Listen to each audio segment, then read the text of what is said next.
Hi ka-foodies! For today's video, we'll be exploring Cebu's one of the most famous food, Tuslo Buwa.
So karon kuyog na po dato ang usa sa akong ka-groupmate nga karon pa gyud siya nakakaon og Tuslo Buwa. So ato siya i-interview if unsa yang experience as a first timer nga nikaon og Tuslo Buwa. It's so delicious and I would like to eat it again with my friends and classmates. Wow, nag-English siya. Okay, that's all. So for today, kuyog day nato ang usa sa mga employees diri sa among gikan-an. So ate, mag-interview lang ko nimo. So first question kay unsa ang pinaka main ingredients sa inyong Tuslo Buwa?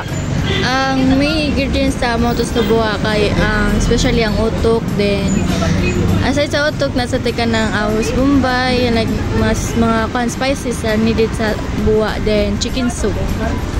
Okay, so second question natin kay kana pila na mo ka years or months nga naninda og Tuslo Buwa?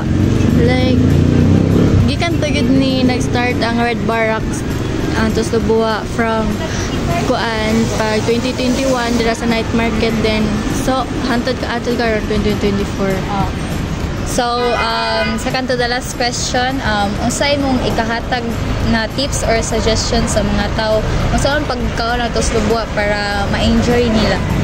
Like for example, kanang usually wala gid dili tanan nakaibaon sa naa sa Tuslo Buwa, like pag makakuan sila ay utok sa baboy, like in culture bitaw open lang ba kung ganahan ka mo try lang wa may mawala. Sige, enjoy lang. Sige, last kay unsaon nimo pagkuan ang viewers nga kanang para mukaon sila diri sa inyong visit na mo sa Red Barracks guys. 24 hours open ni siya day and until midnight, and nakalokate siya sa Mabini Street dapit sa Shamrock. So thank you kayo ninyo ate, thank you so much. Thank you. So guys, that's all for today. See you again on my food adventure.